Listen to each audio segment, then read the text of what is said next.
یا نبی سلام. بزم نور و نکھت میں تشریف فرما سادات اکرام، علماء ذوی الاحترام، حفاظ اکرام، شعراء اسلام، قابل قدر سامعین اکرام، اپنے اپنے مکانوں میں سننے والی خواتین اسلام، السلام علیکم ورحمۃ اللہ وبرکاتہ. الحمد للہ تبارک و تعالی والسلام علی رسولہ الاعلی، اما بعد فاعوذ باللہ من الشیطان الرجیم، بسم اللہ الرحمن الرحیم. ان اولیاؤہ الا المتقون، صدق اللہ العظیم. اعلی حضرت امام اہل سنت، مجدد دین و ملت، محافظ دین و سنیت، الشاہ امام احمد رضا خان فاضل عجم و عرب ارشاد فرماتے ہیں، تیرے غلاموں کا نقش قدم ہے راہ خدا، تیرے غلاموں کا نقش قدم ہے راہ خدا، وہ کیا بہک سکے جو یہ سوراخ لے کے چلے. اور برادر اعلی حضرت ماہر علم و سخن، استاذ زمن حضور علامہ حسن علیہ رحمہ فرماتے ہیں، خواجہ ہند وہ دربار ہے اعلیٰ تیرا، خواجہ ہند وہ دربار ہے اعلیٰ تیرا، کبھی محروم نہیں مانگنے والا تیرا، کبھی محروم نہیں مانگنے والا تیرا.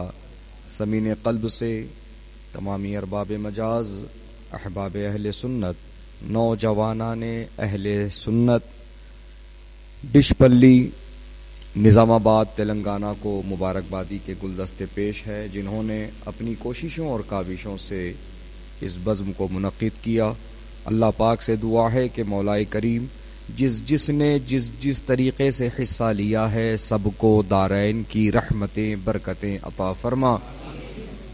کچھ عرض و معروض سے قبل ہم اور آپ سب مل کر سرکار مدینہ راحت قلب و سینہ جناب پاک احمد مجتبی محمد مصطفیٰ صلی اللہ تعالی علیہ وسلم کی بارگاہ مقدس و محتشم و محترم میں ہدیہ درود پیش کرنے کی سعادت حاصل کریں. پڑھیے باوز بلند، اللہم صلی علی سیدنا و نبینا و مولانا محمد عدد ما فی علم اللہ، صلاة دائمة بدوام ملک اللہ.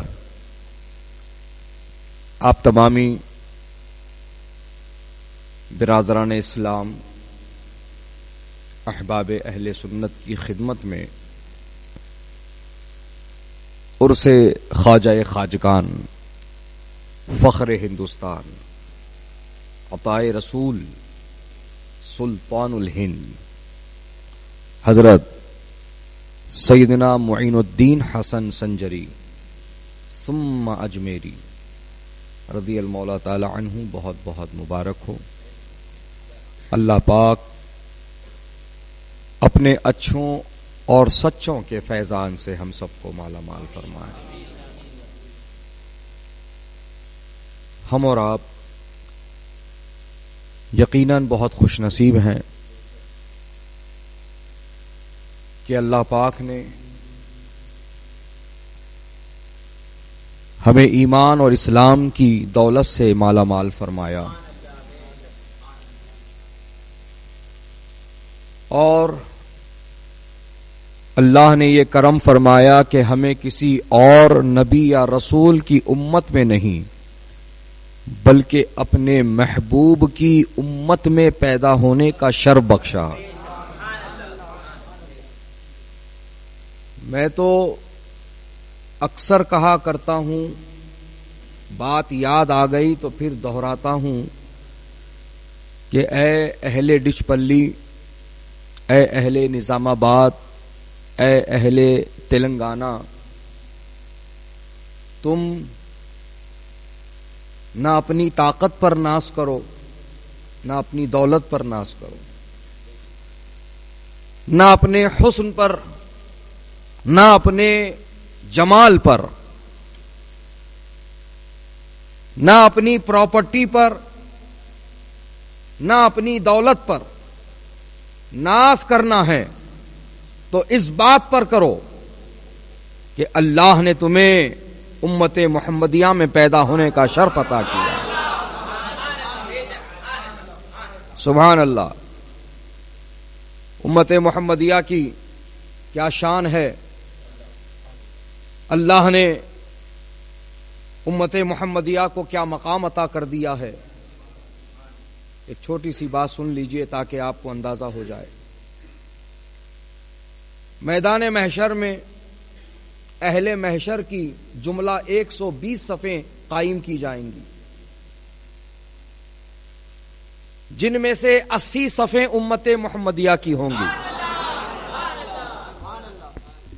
اور 40 صفیں دیگر انبیاء کی، حضرت آدم سے لے کر حضرت عیسیٰ روح اللہ تک، لیکن 80 صفیں وہ خالص امت محمدیہ کی ہوں گی۔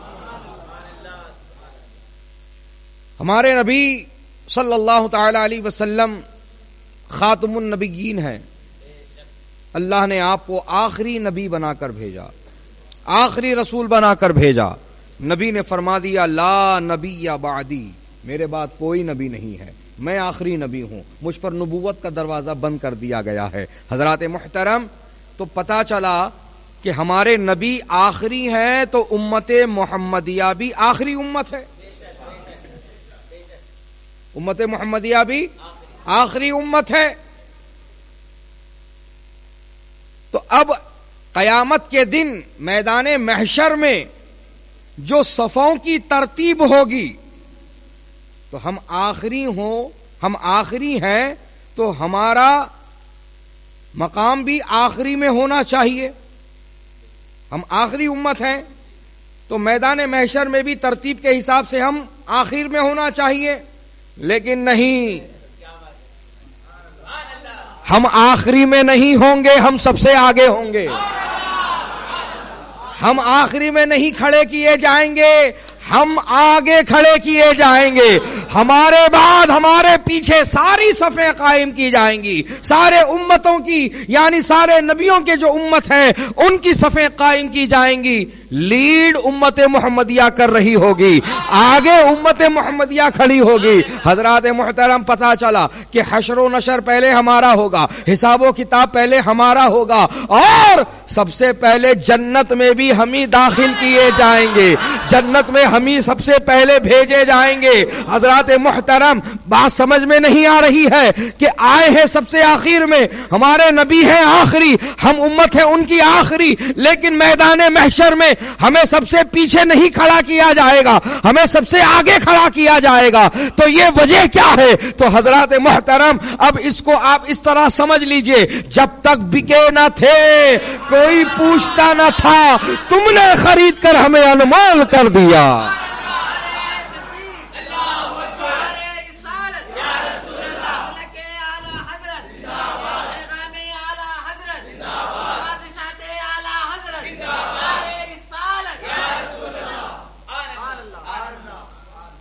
جب تک بکے نہ تھے کوئی پوچھتا نہ تھا، تم نے خرید کر ہمیں انمول کر دیا۔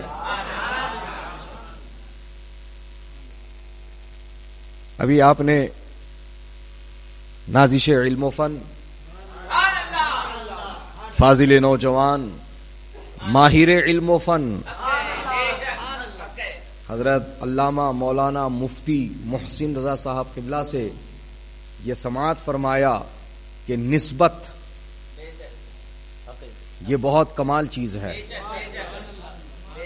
نسبت یہ بہت کمال چیز ہے، اور جب ادنا کی نسبت اعلی سے ہوتی ہے تو وہ نسبت اس ادنا کو بھی اعلی کر دیتی ہے۔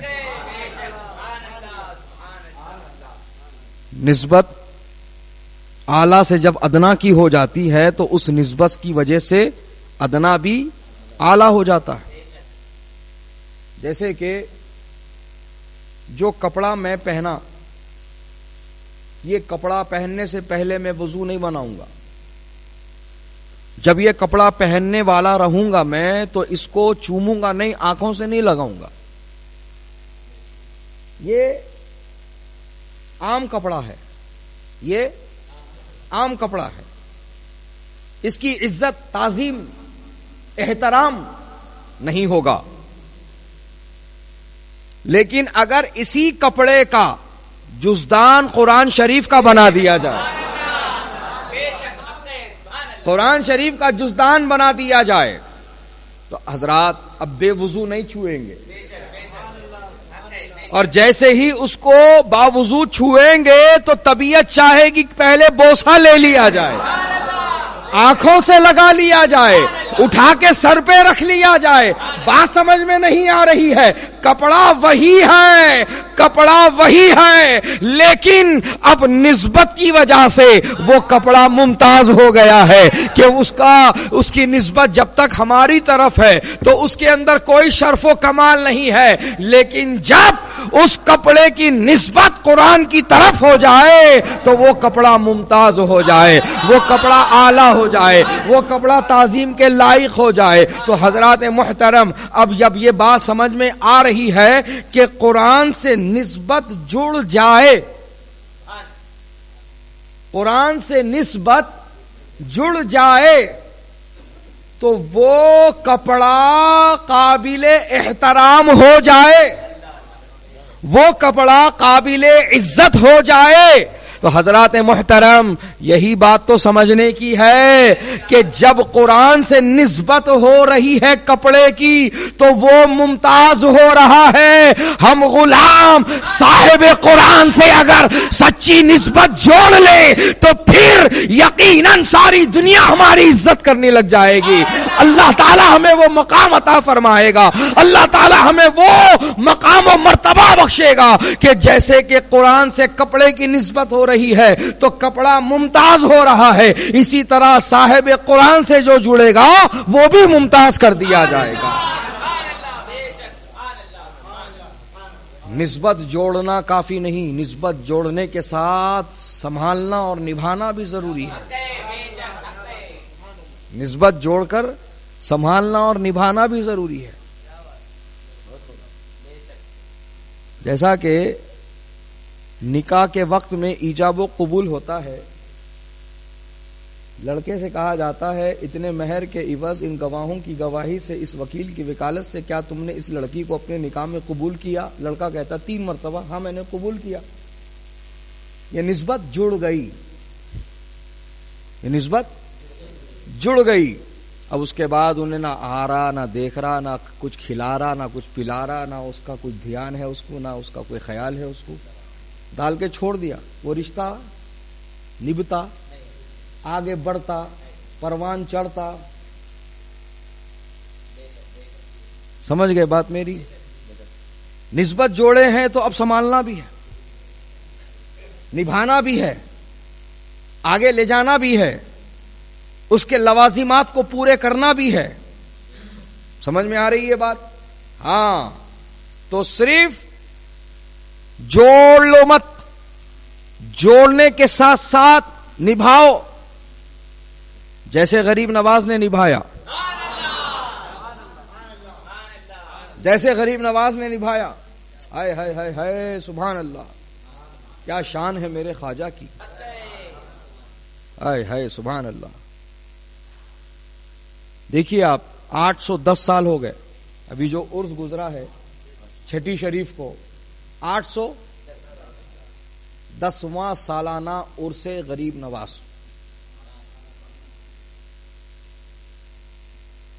اور یہ شان ہے عرس غریب نواز کی. نہ نوٹ بندی روک سکا، نہ دیوبندی روک سکا.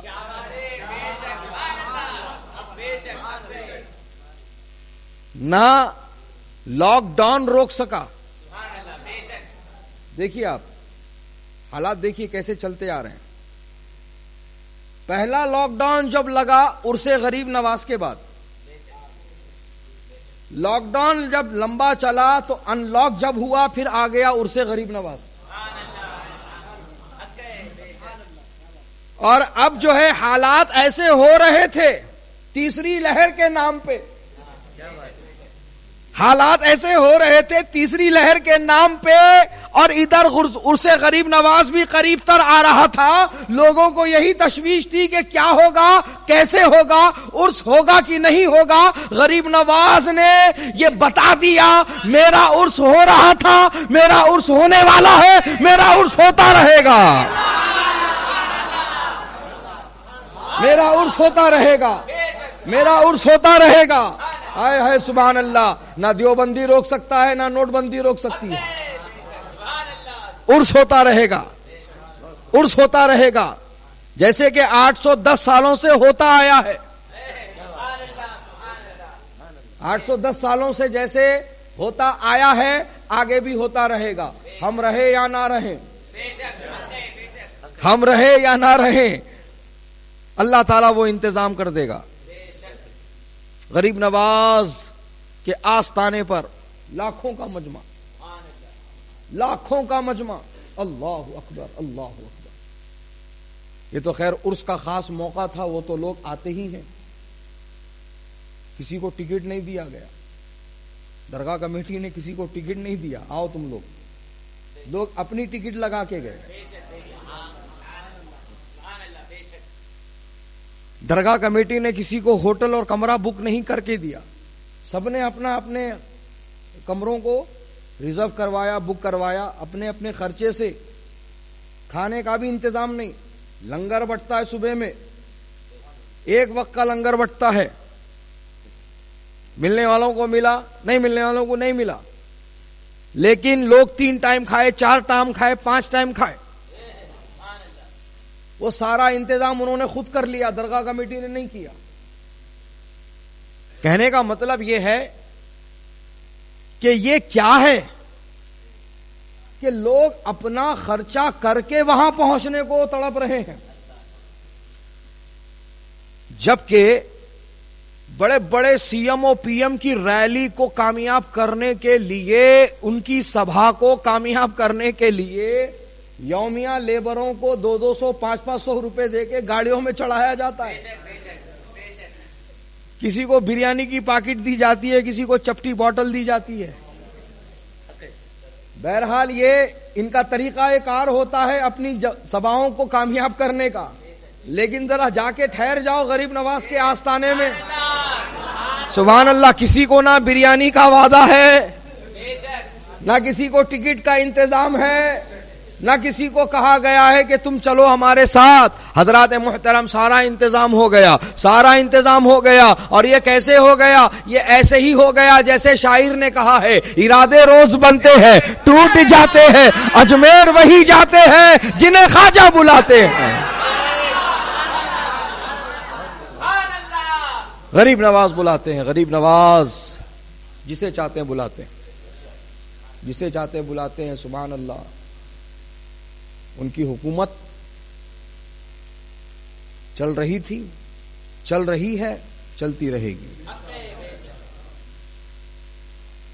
چلتی رہے گی. اپنے تو اپنے غیر بھی مانتے ہیں، اپنے تو اپنے غیر بھی مانتے ہیں. ایسا ہی واقعہ ایسٹ انڈیا کمپنی کا جب یہاں پر وقت چل رہا تھا، شاشن کال، ruling time East India Company کا، تو انگلینڈ سے ایک بہت بڑا آفیسر یہاں کی ساری ذمہ داری ادا کرنے کے لیے انگلینڈ سے یہاں ہندوستان بھیجا گیا. ہندوستان جب وہ آیا تو اس کے مشیروں نے اس سے کہا، ایسٹ انڈیا کمپنی کی سلامتی چاہتے ہو اور ہندوستان میں ایسٹ انڈیا کمپنی کو بڑھا کر رکھنا چاہتے ہو، چلانا چاہتے ہو، تو غریب نواز کے آستانے پہ حاضری دینا ہوگا. اللہ اکبر. تو وہ انگریز تھا، انگریز بولا واٹ ربش، میں نہیں مانتا. بولے مت مان، مگر اس بار ہماری بات سن. ایسٹ انڈیا کمپنی کی بقا چاہتا ہے اس سرزمین پر، تو بارگاہ غریب نواز میں حاضری دینا پڑے گا، ورنہ ایسٹ انڈیا کمپنی خطرے میں پڑ جائے گی یا تو حکومت نہیں کر پائے گا. دیکھیے آپ، بہت سمجھائے ہر بار منع کیا، بہت سمجھائے ہر بار منع کیا، پھر بالآخر تیار ہوا تو کنڈیشنل تیار ہوا. بولے سنو میں آنے کو تیار ہوں، میری بگی بلند دروازے پہ رکیں گی، میں جب اندر آؤں گا سارے زائرین کو دو طرف کھڑا کر دینا، بیچ میں کوئی نہیں آئے گا، اور یہاں تک کہ جب میں اندر انٹری کرنے والا رہوں گا تب بھی اندر کوئی نہ رہنا، سب کو باہر نکال دینا، اور میں ٹوپی پہن کے رہوں گا، اتاروں گا نہیں. یہ نصارہ قوم جب آگے والے کو عزت دیتی ہے تو اپنی ٹوپی ہیٹ نکال کے بغل میں پکڑتی ہے. تو وہ یہ کہا کہ میں ٹوپی نہیں اتاروں گا، میں عزت نہیں کروں گا ان کی، میں ٹوپی پہن کے رہوں گا. تو اس کے مشیروں نے کہا ویسے تو وہاں سب ٹوپی پہن کے چاہتے، تو ٹوپی پہن کے رہا تو کون سے بڑی بات، چل تیری تمام شرطیں منظور ہیں، چل. لے کر گئے صاحب اس کو بلند دروازے پر، اس کی شاہی بگی رک گئی، سارے زائرین کو دو طرف کر کے کھڑا کر دیا گیا. یہ خرامہ اندر داخل ہوا، اور اب بارگاہ میں یہ اندر جانے ہی والا ہے، پہتی کی طرف سے یہ اندر بارگاہ میں داخل ہونے ہی والا ہے. نہ دائیں کوئی ہے، نہ بائیں کوئی ہے، نہ آگے کوئی ہے، نہ پیچھے کوئی ہے. جیسے ہی بارگاہ غریب نواز کی چوکھٹ کو یہ پھلانگنے والا ہوتا ہے، اچانک ٹھوکر لگتی ہے دہلیز پر، ٹوپی سر سے اڑتی ہے اور سیدھے غریب نواز کے قدموں میں جا کر گر جاتی ہے، غریب نواز کے قدموں میں جا کر گر جاتی ہے. تو وہ انگریز آگے بڑھ کر اب پینٹی میں جھک کر غریب نواز کے قدموں میں جھک کر اپنی ٹوپی اٹھاتا ہے، ٹوپی سر پہ پہنتا ہے، اور ٹوپی پہننے کے بعد یہی سوچ میں پڑ جاتا ہے کہ ہوا کیا ہے، معاملہ کیا ہے. نہ دائیں کوئی ہے، نہ بائیں کوئی ہے، نہ آگے کوئی ہے، نہ پیچھے کوئی ہے. میں تو بالکل صحیح طریقے سے چل رہا تھا، نہ مجھے باہر ٹھوکر لگی، نہ مجھے کہیں اور ٹھوکر لگی. اتنی سیڑھیاں چڑھ کے آیا، اتنی ڈھلانے اتر کے آیا، کہیں پیر پھسلا نہیں. لیکن کیا بات ہے کہ چوکھٹ پر ہی ٹھوکر لگ رہی ہے، اور چوکھٹ پہ ٹھوکر لگنے کے بعد ٹوپی اڑ رہی ہے سر سے. تو نہ دائیں گر رہی ہے، نہ بائیں گر رہی ہے، نہ نیچے گر رہی ہے، نہ پیچھے گر رہی ہے، اچھل کے غریب نواز کے قدموں میں گر رہی ہے، غریب نواز کے قدموں میں پہنچ رہی ہے. ماجرا کیا ہے حضرات؟ زندگی بھر سوچتا رہا، اور جب انگلینڈ واپس جانے والا تھا تو اپنی کتاب میں لکھا کہ میں لکھنے پہ مجبور ہوں کہ ہندوستان کا حقیقی راجا وہ خواجہ ہے.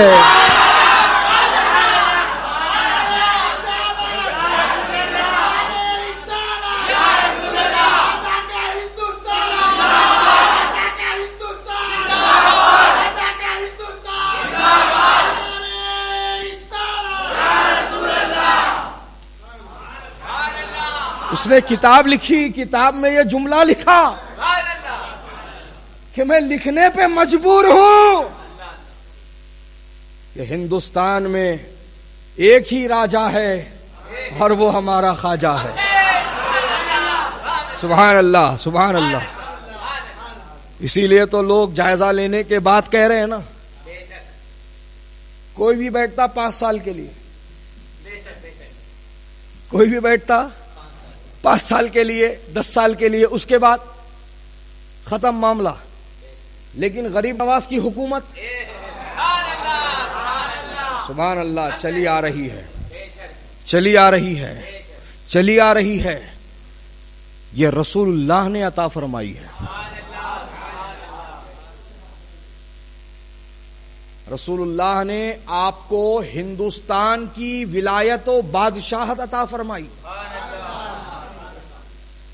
اور ہندوستانیوں کو غریب نواز عطا فرمایا. سبحان اللہ. غریب نواز عطائے رسول، بارگاہ رسول کا تحفہ ہم ہندوستانیوں کے لیے. کتنے خوش نصیب ہیں جی ہم. سبحان اللہ، سبحان اللہ. سرکار ہمارے لیے اپنی بارگاہ سے تحفہ بھیج رہے ہیں. ہائے ہائے ہائے، سبحان اللہ سبحان اللہ. یہ کتنے اعزاز اور شرف کی بات ہے. سبحان اللہ.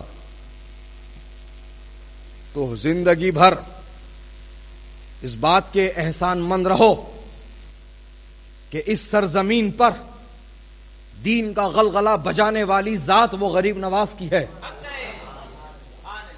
جنہوں نے پرچم اسلام کو ایسا سربلند کر دیا کہ پھر دنیا کی کوئی طاقت اس پرچم کو جھکا نہیں سکی.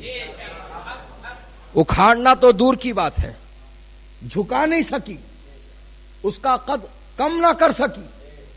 غریب نواز نے پرچم اسلام کو ایسا سربلند کر دیا. سبحان اللہ سبحان اللہ. تو اے مسلمانوں، احسان مند رہو، ہمیشہ ان کے گنگان کرتے رہو، ان کی محبت کو دل میں بٹھائے رکھو، اور تعلق اپنا مضبوط رکھو، تعلق اپنا مضبوط رکھو. مضبوط رکھنے کا مطلب کیا ہوتا ہے یہ سمجھنے کی بات ہے. لوگوں کو لگتا مضبوط رکھنے کا مطلب یہ ہے ہر چاند کی 6 تاریخ کو چھٹی شریف وہاں پہ جا کے کرنا. کرو، ضرور کرو، لیکن یہ سمجھو کہ ہر چھٹی میں پہنچنے سے آپ کو اگر یہ لگتا ہے کہ تعلق مضبوط ہو رہا ہے تو آپ غلط فہمی میں مبتلا ہو. ہر چھٹی کو ان کے نام سے لنگر بانٹنا یہ تعلق مضبوط کرتا ہے تو لنگر کرو، لیکن تعلق مضبوط ہوتا ہے یہ غلط فہمی کو اپنے ذہن سے نکال لو. ان کے نام کا نعرہ لگانا ہوتا ہے، ان کے نام کا جھنڈا لگانا ہوتا ہے، ان کے نام کی محفل کرنا ہوتا ہے. ضرور لگاؤ، ضرور کھلاؤ، ضرور محفل منعقد کرو، لیکن یہ غلط فہمی دماغ سے نکال لو کہ اس کی وجہ سے تعلق مضبوط ہوگا. مضبوط کرنے کا مطلب یہ ہے کہ غریب نواز کی پسند تمہاری پسند ہونی چاہیے اور غریب نواز کی ناپسند تمہاری ناپسند ہونی چاہیے. یہ ہے مضبوط کرنے کا مطلب. غریب نوازی فرماتے ہیں، غریب نوازی فرماتے ہیں غریبوں کو نوازتے ہیں، غریبوں کو مالا مال فرماتے ہیں. سبحان اللہ. حضرات، اب میں بتانا یہ چاہتا ہوں کہ غریب نواز ہندوستان آ کر غریب نواز نہیں بنے، بلکہ آپ بچپن سے ہی غریب نواز ہیں. بچپن سے ہی غریب نواز ہے. کہ آپ کی غریب نوازی کا ایک چھوٹا سا واقعہ میں پیش کر دوں کہ بچپن سے ہی کیسے آپ غریب نواز ہیں. اس کو سمجھیے گا کہ غریب نواز رضی اللہ تعالی عنہ، عید کا دن ہے، عید کا موقع ہے، سارے لوگ عید کے تیاریوں میں لگے ہیں. غریب نواز بھی بہترین لباس زیبتن فرما کر عیدگاہ جانے کے لیے روانہ ہوئے تو راستے میں ایک لڑکا غربت زدہ، ایک لڑکا غریبی کا ستایا ہوا، آنکھوں میں آنسو لیے ہوئے، وہ عیدگاہ کو جانے والوں کی طرف حسرت کی نگاہوں سے دیکھ رہا ہے. یعنی اس کی حالت زار یہ بتا رہی ہے کہ سارے لوگ عید کا انتظام کر لیے ہیں، میرے پاس انتظام نہیں ہے، میرے پاس عید کا انتظام نہیں ہے. اس کی مفلوق الحالی، اس کی غربت اس بات کو جتا رہی ہے، چیخ چیخ کے بتا رہی ہے، لیکن کسی نے توجہ نہ دی. بچپن کا عالم ہے، توجہ دی تو سرکار معین الدین غریب نواز نے دی. سرکار غریب نواز نے دیکھا اس بچے کی طرف اور اس کا ہاتھ پکڑ کر اپنے گھر لے گئے اور سرکار کی اس سنت کو ادا کیا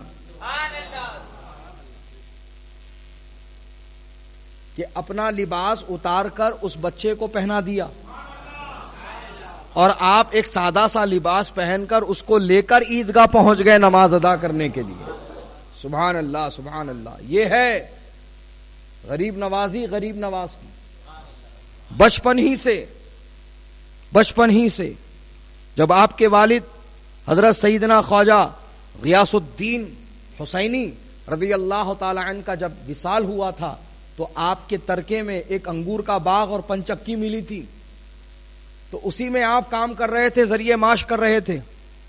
تو وہاں ایک مجذوب بزرگ کا آنا ہوا جن کا نام حضرت سیدنا ابراہیم قندوسی علیہ رحمہ ہے.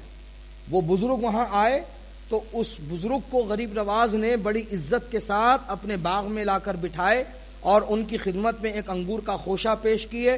اس بزرگ نے کچھ انگور تناول کیے، پھر اپنی تھیلی میں سے ایک کھلی کا ٹکڑا یعنی سوکھی ہوئی روٹی کا ٹکڑا نکالا اور اس کو دانت سے توڑا اور منہ والا حصہ نکال کر غریب نواز کو کھلایا. کہا معین الدین اس کو کھا لے. غریب نواز نے اس کو کھایا، چبایا اور جب حلق سے نیچے اتارا آپ فرماتے میرے دل کی دنیا بدل گئی. میرا دل جو روشن تھا اور منور ہو گیا اور میرے دل سے ساری دنیا کی محبت نکل گئی. میرے دل سے دنیا کی محبت نکل گئی. میں نے اسی وقت فیصلہ لیا کہ یہ باغ بھی بیچ دینا ہے، یہ پنچکی بھی بیچ دینا ہے. ویسا ہی کیا آپ نے، باغ بھی بیچ دیا، پنچکی بھی بیچ دیا اور سارا پیسہ اٹھا کر کسی گڑھے میں دفنا کے نہیں رکھا کہ آگے جا کے کام آئے گا، میری نسلوں کے کام آئے گا. نہیں، بلکہ آپ نے غریب نوازی فرماتے ہوئے سارے غریبوں محتاجوں میں اس کو تقسیم فرما دیا. یہ ہے غریب نواز کی غریب نوازی. تمہارے در کی کرامت بارہا دیکھی غریب نواز، منگتے آئے ہیں اور ہو گئے ہیں غریب نواز. تو کوئی کہتا ہے چین تم سے ہے، قرار تم سے ہے یا خواجہ، چین تم سے ہے، قرار تم سے ہے یا خواجہ، میری زندگی کی بہار تم سے ہے یا خواجہ، میری زندگی کی بہار تم سے ہے یا خواجہ. غریبی کو دامن میں لیے بیٹھا ہوں اس لیے، غریبی کو دامن میں لیے بیٹھا ہوں اس لیے، سنا ہے تمہیں غریبوں سے بڑا پیار ہے یا خواجہ. غریبوں کے بہت پیار ہے غریب نواز کو. حضرات بچپن ہی سے آپ غریب نوازی کرتے آئے ہیں، ہر جگہ آپ لوگوں کی مدد کرتے آئے ہیں اور وہ سلسلہ آج بھی جاری ہے، وہ سلسلہ آج بھی جاری ہے. خدا کی قسم جتنے زائرین وہاں پہنچے ہیں آج تک اور جس کی دعائیں قبول ہوئی ہیں، جو گیا ہے ایک مقصد لے کر لوٹا بھی نہیں تھا، مقصد پورا ہو گیا. لوٹا بھی نہیں، مقصد پورا ہو گیا. جو تمنا تھی وہ پوری ہو گئی، وہ جو خواہش تھی وہ پوری ہو گئی، وہ جو ضرورت تھی وہ پوری کر دی گئی. حضرات ایسا ایک آدھ کے ساتھ نہیں، ہر ایک کے ساتھ ہوتا ہے. ایک آدھ کے ساتھ نہیں بلکہ ہر ایک کے ساتھ ہوتا ہے. سبحان اللہ. اگر ان سب کی کرامتیں جو ہوئی ہیں ان کے ساتھ اگر جمع کی جائیں تو دنیا کی سب سے ضخیم کتاب وہی تیار ہو سکتی ہے. ہر ایک کا اپنا واقعہ ہے، ہر ایک کا اپنا معاملہ ہے. اور کسی سے پوچھ لو گیا تھا خالی لوٹا، گیا تھا خالی لوٹا، کوئی یہ کہتے ہوئے نظر نہیں آئے گا کہ گیا تھا خالی لوٹ کے آ گیا.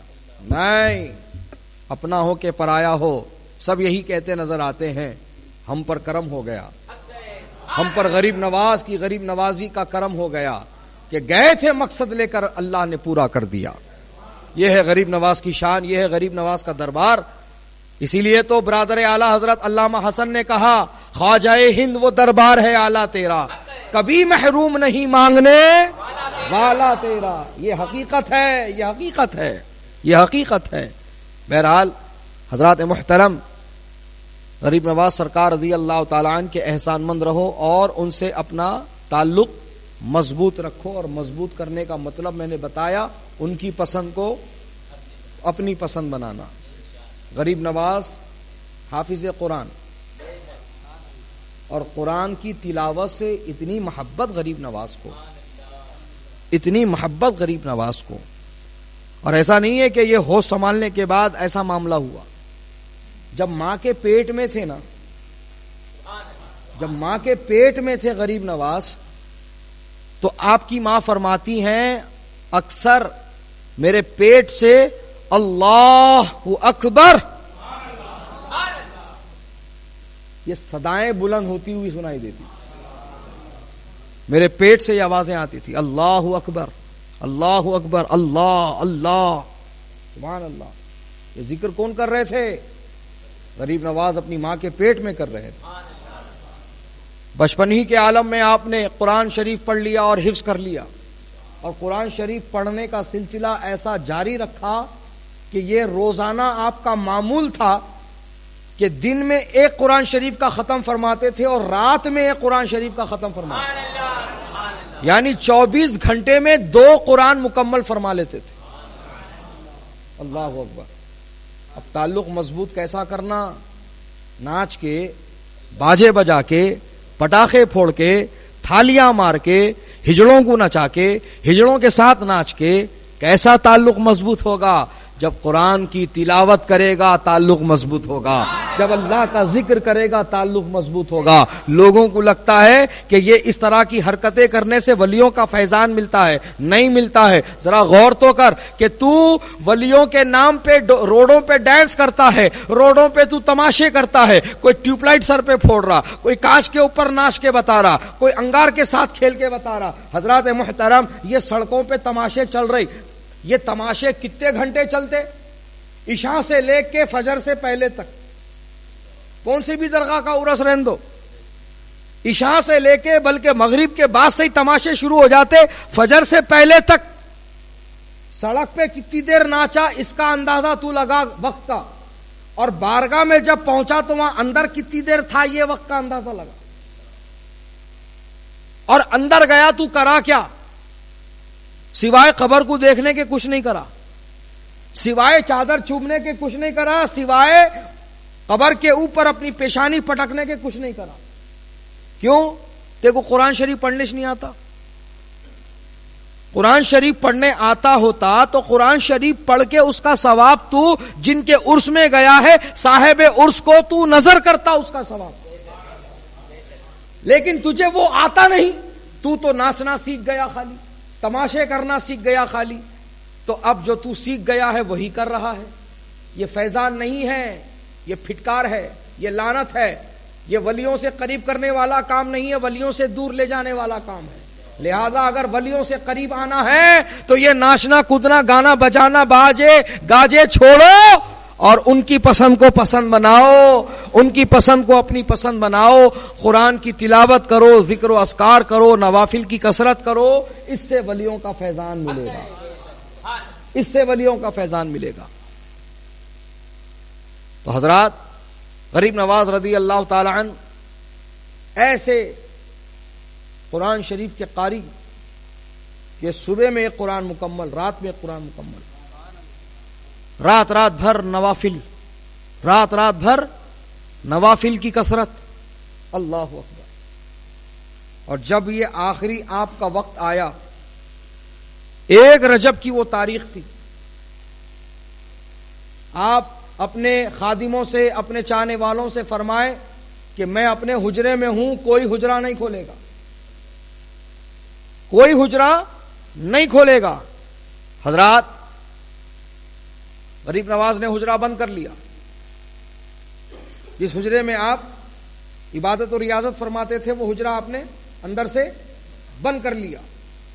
لوگ باہر انتظار میں ہیں, بس پوچھ رہے ہیں سرکار نکلے, سرکار آئے, سرکار نکلے, سرکار نے آواز دی, سرکار نے کچھ مانگا, سرکار نے کھانا طلب کیا, نہیں, کچھ بھی نہیں.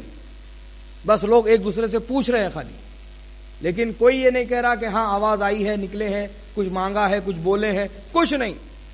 لوگ کھڑے ہوئے ہیں انتظار میں. 1 رجب کا دن گزر گیا, رات گزر گئی. 2 رجب کا دن گزر گیا, رات گزر گئی. 3 رجب کا دن گزر گیا, رات گزر گئی. اس طرح سے 6 رجب کی تاریخ آ گئی.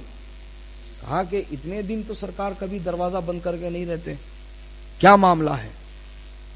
کہا کہ سرکار نے منع کیا ہے دروازہ کھولنے سے, لیکن اب انتظار اور کیسے کر سکتے, 6 دن لگاتار ہو گئے ہیں. لہذا لوگوں نے آپس میں مشورہ کیا کہ دروازہ توڑا جائے گا. چنانچہ دروازہ توڑا گیا, اور جب اندر گئے تو کیا دیکھا کہ غریب نواز کی روح آپ کے جسم سے پرواز کر چکی ہے. آپ کی روح آپ کے جسم سے پرواز کر چکی ہے اور غریب نواز زمین پر ہیں، اور آپ کی پیشانی پر یہ لکھا ہوا ہے ھذا حبیب اللہ ماتا فی حب اللہ، یہ اللہ کا محبوب ہے، اللہ کی محبت میں اس نے اپنی جان دی ہے۔ ہائے ہائے، سبحان اللہ سبحان اللہ۔ دوستو اور بزرگوں، غریب نواز اس طرح عبادت فرمایا کرتے تھے، نوافل کی کثرت کیا کرتے تھے، اور ہم فرض ہی چھوڑے ہوئے ہیں، جبکہ نفل پڑھے تو ثواب ہے، چھوڑے تو عذاب نہیں ہے، اس کی پوچھ نہیں ہے، لیکن فرض نماز واجب نماز کی پوچھ ہے، اور ہمیں کو ہوش ہی نہیں ہے۔ پھر ہم بولتے ہیں ہم غریب نواز کے چاہنے والے، ہم غوث اعظم کے چاہنے والے، ہم فلاں کے چاہنے والے، ہم فلاں کے ماننے والے۔ ارے بھئیے، خالی دعویٰ کرنے سے کچھ نہیں ہوگا، عمل کر کے دلیل بھی دو اس کی، صحیح راستہ چن کے دلیل بھی دو اس کی۔ دنیا کو یہ بولو کہ ہمیں بتانے کی ضرورت نہیں ہم کس کے چاہنے والے ہیں، ہمارے عمل ہمارے ظاہر کو دیکھ کر ہی سمجھ جاؤ کہ ہم کس کے چاہنے والے ہیں۔ سبحان اللہ۔ تو بہرحال یہ چند معروضات میں نے آپ کی سماعتوں تک پہنچائے ہیں، امید کرتا ہوں کہ آپ اس طرف توجہ فرمائیں گے اور ولیوں سے اپنا تعلق مضبوط کریں گے، ولیوں سے اپنا تعلق مضبوط کریں گے۔ اور ایک بات خاص طور پہ میں کہنا چاہتا ہوں کہ جتنے بھی اولیاء اللہ نے خدمت کی ہے دین کی، اس کو بڑھانے کی کوشش کی ہے، اس کو پھیلانے کی کوشش کی ہے، ہمیں بھی چاہیے کہ ہم جو نعمتیں انہوں نے دی ہے اس پر ہم شکر ادا کریں اور اس کو سنبھال کے رکھیں، اس کو برباد نہ کریں، اس کو برباد نہ کریں۔ برباد کرنے کے لیے آج ہم کیا راستہ اختیار کر رہے ہیں؟ ہم یہ کر رہے ہیں کہ حلوہ اور گوبر ملانے جا رہے ہیں، حلوہ اور گوبر ملانے جا رہے ہیں۔ آپ سوچ رہے ہوں گے حضرت ایسا کون کرتے، ایسا کون کرتے؟ ایسا بہت سارے لوگ کر رہے۔ کیسا کر رہے؟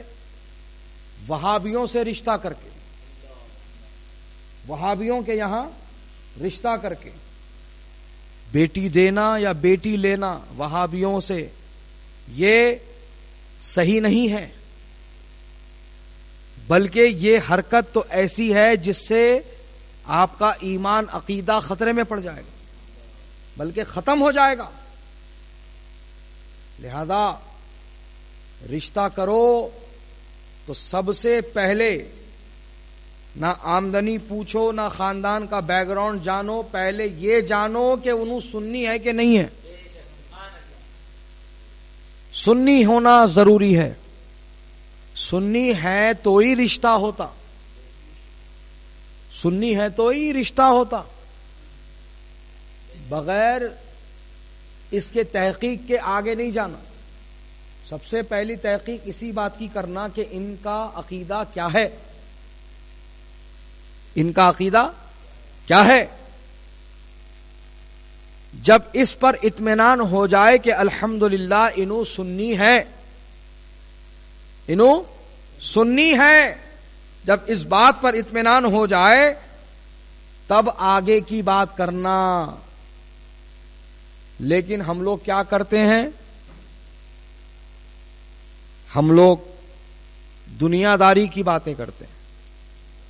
بچہ کتنا کماتا، بچی کہاں تک پڑھی ہوئی ہے، یہ آتا کیا بچی کو، کوئی اگر نازک وقت آ گیا تو بچی نوکری کر لے سکتی، ڈگریاں ہیں اس کے، سرٹیفکیٹ ہیں اس کے، سمجھ رہے ہیں آپ؟ یہ دھن لگی ہوئی ہے سب کو، اس پہ توجہ دیتے، یہ بات کرتے۔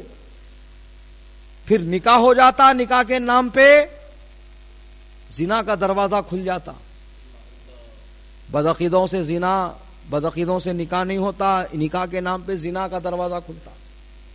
لہذا یہ کوئی چھوٹی اور معمولی بات نہیں ہے، اس پر توجہ دو پوری طرح سے، اور جس سے بھی رشتے کی بات کر رہے پوری طرح سے اطمینان کرو۔ جیسے دوسرے معاملے میں اطمینان کرتے تو وہ دوسرے معاملے بعد میں، پہلا معاملہ یہ آپ سنی ہے نہیں ہے، ڈائریکٹ پوچھو، منہ پہ پوچھو، ڈائریکٹ پوچھو، منہ پہ پوچھو۔ کیسا پوچھنا حضرت سمجھ میں نہیں آتا، موٹے موٹے سوال نہ کر لو جی، فاتحہ دلاتے آپ لوگ، دیکھیں آپ فاتحہ کا نام سنتے سنیاں ہنس دیے، فاتحہ کا نام سنتے سنیوں کے چہروں پر مسکراہٹ آ گئی، ایسی ہی رہتا، انہیں بھی اپنا رہا تو اس کا بھی چہرہ کھل جاتا. اور اگر انہیں بہکاوا رہا، بھٹکاوا رہا تو اس کے چہرے پہ پہلے 12 بجے ہوئے رہتے، اور زیادہ 12 بج جاتے، چہرہ سکھ جاتا اس کا. نہیں نہیں نہیں، ہمارے بڑے دل آتے، ایسا جواب دیتے. ہمارے بڑے کرتے تھے، ہمارے بڑے نہیں بیٹے، تو کرتا نہیں کرتا یہ بول پائے. سمجھ رہے ہیں آپ؟ بڑے کرتے تھے نہیں، کرتے ہیں کہ نہیں، کنفرم کرنا، اطمینان کرنا، پھر رشتہ پکا کرنا. ٹھیک ہے، انشاءاللہ ابھی وقت نہیں ہے اتنا کہ اور تفصیل میں گفتگو کی جائے، پھر کسی موقع سے آئیں گے تو اور تفصیل سے انشاءاللہ آپ سے شرف تخاطب کیا جائے گا. اللہ تعالیٰ اس محفل پاک کو اپنی بارگاہ میں شرف قبول فرمائے. کہنے میں، سننے میں، اٹھنے میں، بیٹھنے میں، آنے میں، جانے میں کوئی غلطی ہو اللہ پاک معاف فرمائے. اس کے اہتمام و انتظام و انصرام میں جن لوگوں نے جس حیثیت سے شرکت کی حصہ لیا، اللہ پاک سب کو دارین کی رحمتیں برکتیں عطا فرما. جتنے حاضر آئے ہیں سب کی حاضری کو قبول فرما، اس کو ہمارے لیے ذریعہ نجات و رحمت و برکت بنا. اور یہ جو ہر چاند کی 12 تاریخ کو یہ محفل منعقد ہوتی ہے، مولا اس کو اور ترقیاں عطا فرما، اور لوگوں کو اس کے ساتھ جڑنے اور اس محفل میں شرکت کرنے کی انہیں کوششوں اور کاوشوں کے ساتھ کامیابی عطا فرما. مولا کریم، جو ہم میں پریشان حال ہیں ان کی پریشانیاں دور فرما، جو ہم میں بیمار ہیں انہیں صحت کامل عطا کر، جو مصیبت زدہ ہیں ان کی مصیبتیں دور فرما، جو بے روزگار ہو گئے ان کو اچھا روزگار عطا کر، جو روزی روٹی سے جڑے ان کی روزی روٹی میں خوب برکتیں، ترقیاں عطا فرما. جو کچھ مانگا ہے وہ عطا کر، کم علمی کی وجہ سے جو نہ مانگ سکے ہیں تو علیم و خبیر ہے، جس کے حق میں جو بہتر ہے تو وہ عطا فرما. علامہ صدیقی صاحب کی کس کی فاتحہ؟ جی اچھا جی بالکل. علامہ صدیقی صاحب کے لیے دعا کی درخواست آئی ہے، اللہ تعالیٰ ان کو صحت کامل و عاجل عطا فرمائے، اور جتنے بھی لوگ بیمار ہیں ان سب کو صحت کامل و عاجل عطا فرمائے. وصلی اللہ تعالی علی خیر خلق وعشی سیدنا محمد مبارک وسلم برحمتک یا ارحم الراحمین. الحمد للہ رب العالمین. حق لا الہ الا اللہ محمد رسول اللہ. استغفر اللہ استغفر اللہ استغفر اللہ ربی من کل ذنب واتوب الیہ.